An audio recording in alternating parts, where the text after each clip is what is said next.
Zendaya and Robert Pattinson. Why are they suddenly everywhere together? And why does it feel like something much bigger is happening behind the scenes? Something no one is explaining. Something no one wants to explain, because just months ago they had nothing connecting them. No shared history, no obvious reason to even be mentioned in the same sentence. And now suddenly they are being linked to multiple projects, multiple rumors, private meetings, closed-door discussions in Hollywood. And the strangest part is not that they are working. The strangest part is how fast it's happening, how aggressively it's happening, how it almost feels like a decision was made somewhere at the top.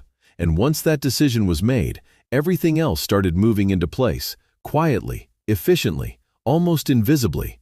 And the question is no longer, why are they working together? The real question is, who decided that they should, and why now? Because timing in Hollywood is never random. Timing is everything. Timing is control. And if you follow the timing of Zendaya, you start to see a pattern that doesn't feel accidental. Because she didn't just rise, she evolved, carefully, precisely, moving from a controlled image into something far more unpredictable.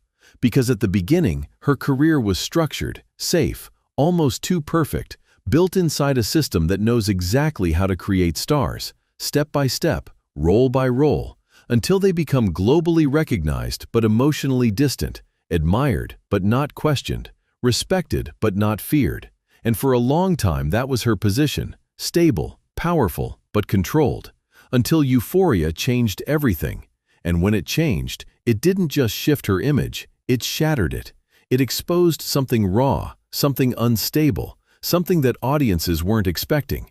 And that moment was not just a performance, it was a signal that she was no longer playing within the rules, that she was ready to move into darker territory, deeper roles, more emotionally intense narratives.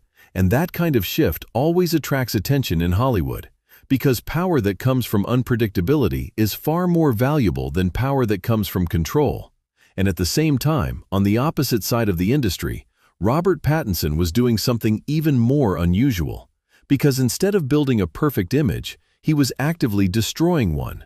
Because his rise came too fast, too clean, too defined through Twilight, a role that gave him everything: fame, recognition, global attention, but also trapped him inside a version of himself that he didn't choose. And instead of accepting that version, instead of building on it, he rejected it completely, walking away from mainstream success, choosing roles that confused audiences, films that didn't make sense commercially, projects that felt strange, uncomfortable, sometimes even difficult to watch. And for years it looked like he was losing relevance on purpose, like he was moving away from the spotlight intentionally. And that's where the story starts to become interesting. Because disappearing in Hollywood is not easy, and coming back is even harder. And yet he did both.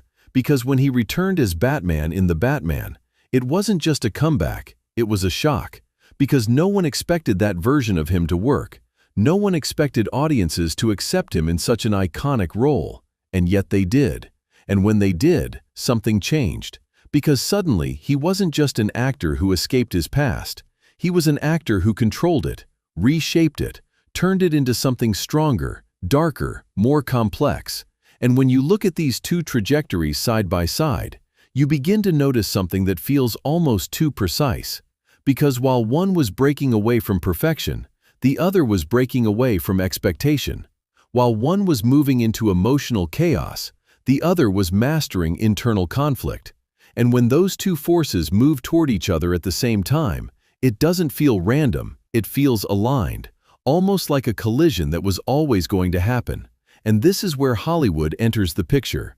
Because Hollywood doesn't just react to talent, it organizes it, it positions it, it builds narratives around it.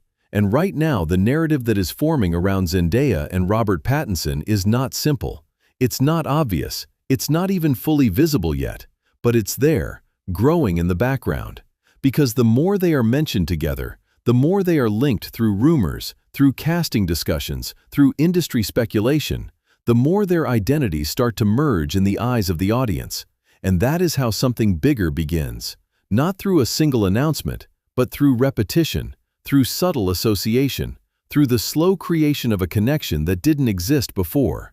And this is where things become more intense, because there are already signs that this pairing is being pushed, not in an obvious way, not in a way that feels forced, but in a way that feels inevitable, like it's happening naturally even if it's not.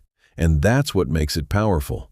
Because when audiences believe they discovered something themselves, they connect to it more deeply, they invest in it, they follow it. And this is exactly how modern Hollywood builds its strongest narratives, not by telling you what to believe, but by letting you believe you figured it out on your own.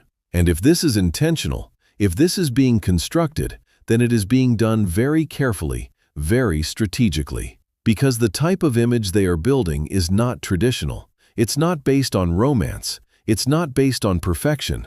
It's based on tension, on contrast, on the idea that two completely different energies can create something unpredictable when they collide. And unpredictability is what drives attention, what drives discussion, what drives obsession. And obsession is the most valuable thing in the current entertainment landscape. Because people don't just want to watch anymore, they want to analyze, to speculate, to question what they are seeing.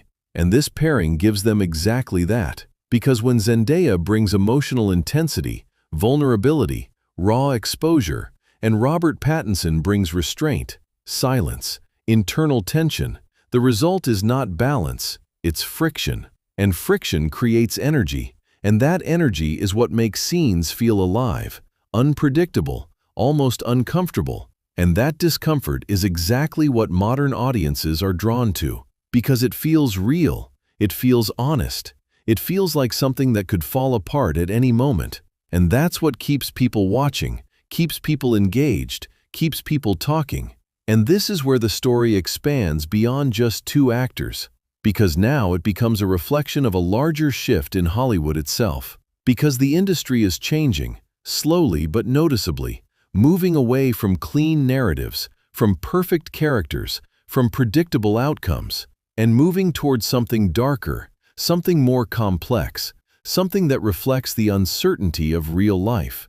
And in that environment, actors like Zendaya and Robert Pattinson are not just relevant, they are essential, because they represent that shift, they embody it, they bring it to life in a way that feels natural, even if the circumstances around them are not.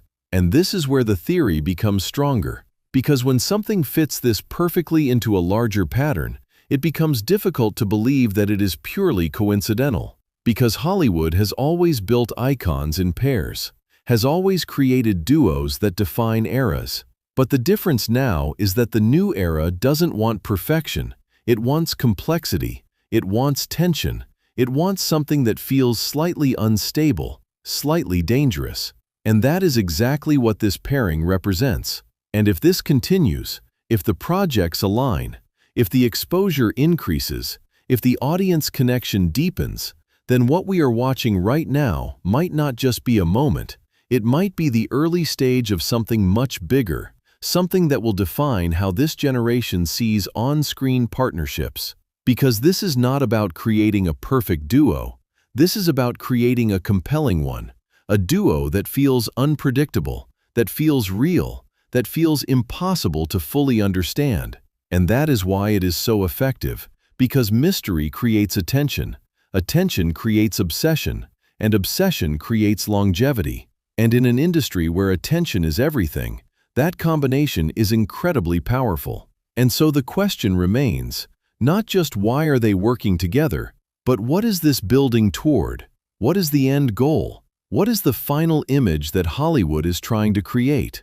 And whether this is all part of a larger plan or something that evolved naturally, one thing is already clear.